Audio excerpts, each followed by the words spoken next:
Aw, scram everybody, it's fall. So let's get our fall flavors going here. We're gonna make my very first attempt at this.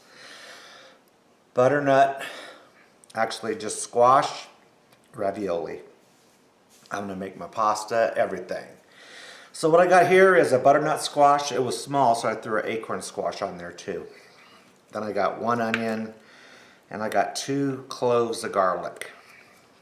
And what we're gonna do here,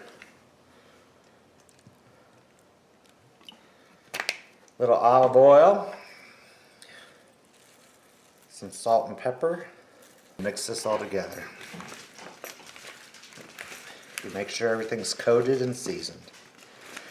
Then it's going to go in the oven at 425 degrees for 30 minutes. Here we go, folks. My first attempt at homemade ravioli. What I have here is 2 cups of all-purpose flour. I'm going to create a well right here in the middle, which is important. Here in this, I have 2 whole eggs and 2 egg yolks. And we're going to whip these up good. Add a pinch of salt to this. Actually, I'm going to add a couple. This is your only chance to season your pasta. So there we go. 2 eggs and 2 yolks. Then we're going to add just a little bit of olive oil. Probably 1 tablespoon at the most. Now, we're just going to slowly incorporate the flour. I'm assured that you can really tell a difference. So I'm going to do it. And you can see it's not that difficult. So now I'm going to start with my hand, mixing it together.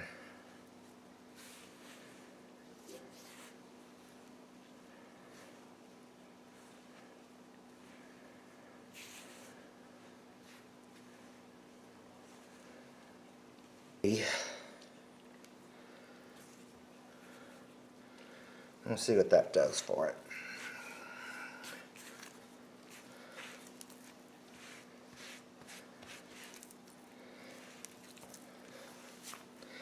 Because this has to be kneaded for like 5 minutes.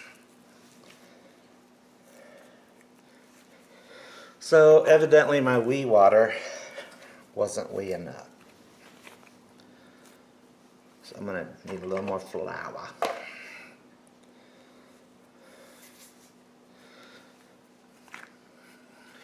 So what I'm doing is I'm just folding it over and then stretching it out.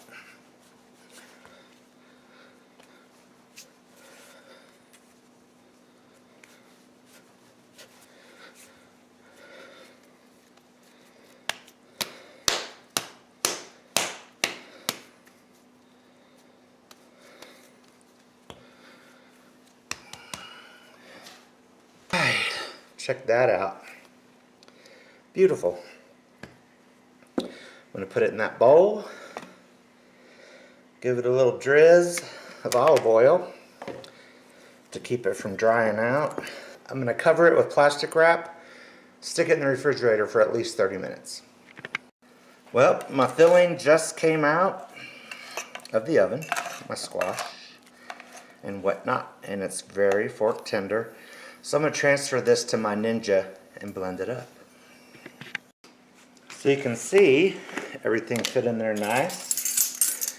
I'm using my Ninja, but you can also use a regular old food processor. We're going to add 2 tablespoons of Parmesan cheese. 1.5 tablespoons of brown sugar. Let's blend it up.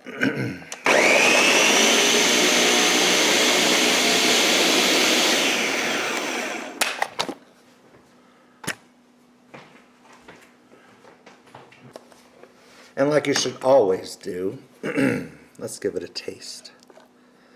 to make sure everything's good. I'm going to say yes. That is pretty darn tasty. All right. It has been 30 minutes. Get my dough out. Get some more flour on top. And we're going to pat this out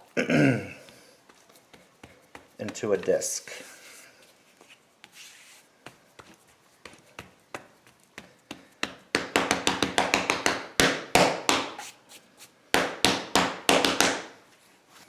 And then we're going to cut it into 8 pieces.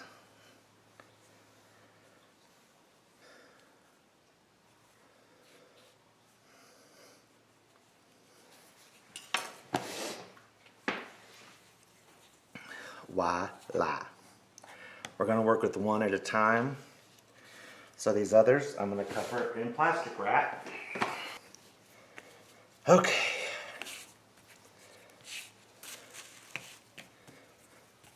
So now, this is set on the biggest setting. And we are just going to run it through.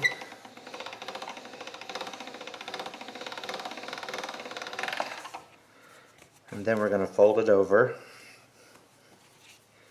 And we're going to run it through again.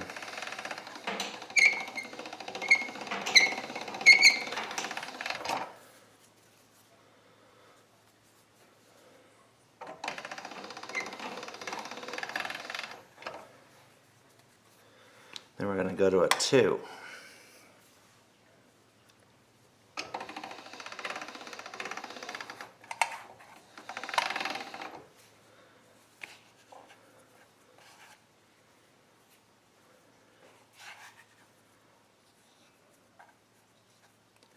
I'm just trying to make it square as possible. All right. We're going to run this through the second time on number 2.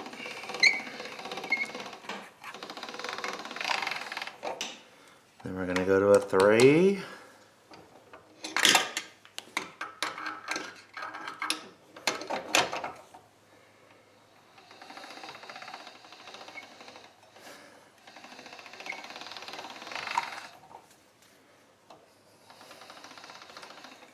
Three again. Now a 4.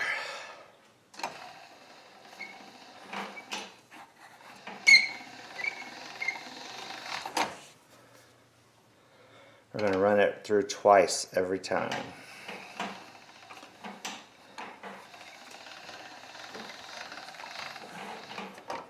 Now we're going to a 5.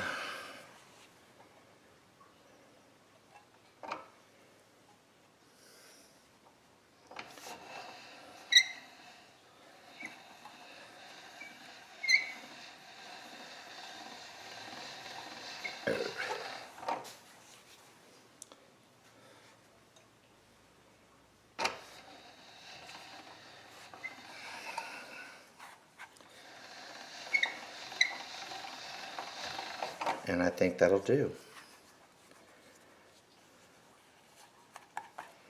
All right, we don't want it too thin. Now I'm going to repeat with this one. Next, look at how pretty that looks. So now, we're going to put a little scoop of our filling every about 2 inches apart.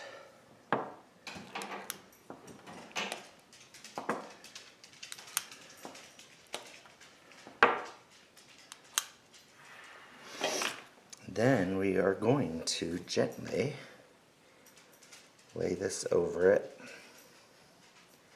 making sure that you allow room for that. Let's scratch that real quick, because I forgot to add water.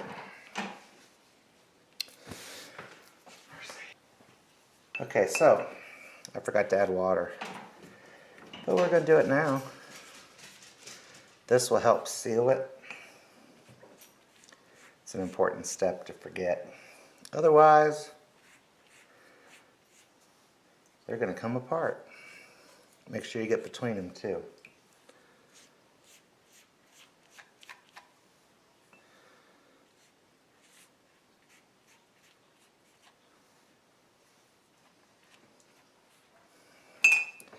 Let's try this again.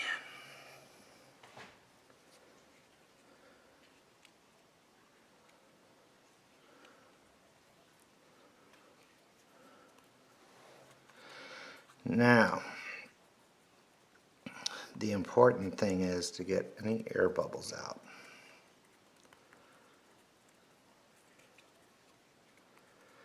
Because we don't want air bubbles, if at all possible. Alright, this wee cookie cutter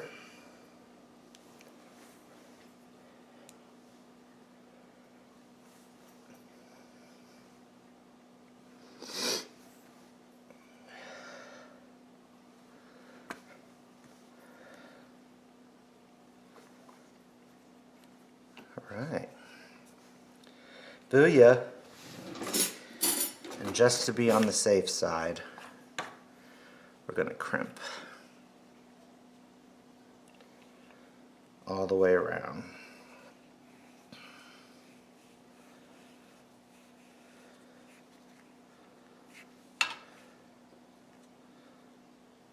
We don't want our stuffing to come out, do we?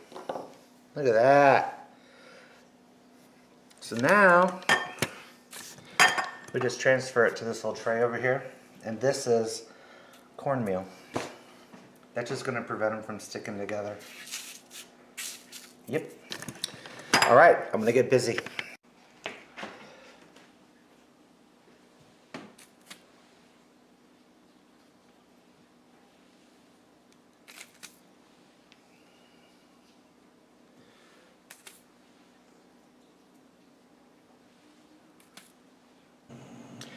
Okie doke.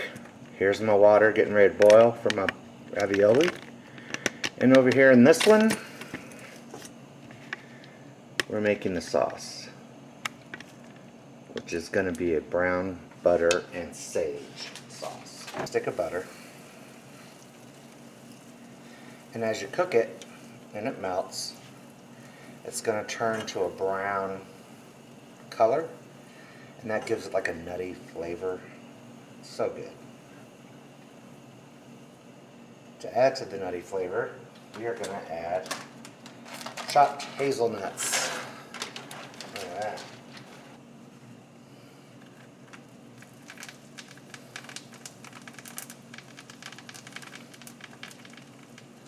You can hear the sage beginning to deep fry.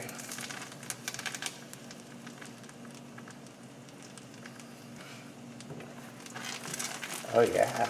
See the brown? Alright. So now I'm going to turn the heat off and let it calm down. And we're going to switch gears to the pasta, which you can see now is boiling. So we are going to take some of these and just plunk them in there.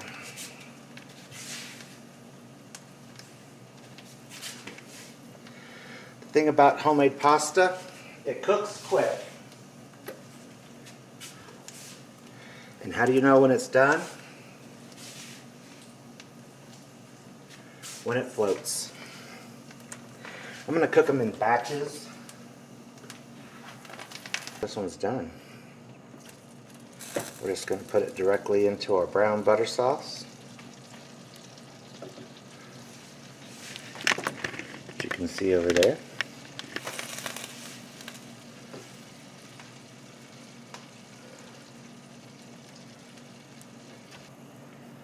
Here's a little quality control.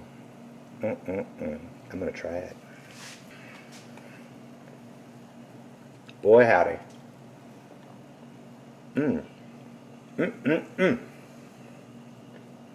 Folks, That is so good. There it is, folks. Homemade butternut squash ravioli in brown butter sauce with sage. Holy moly, is that good.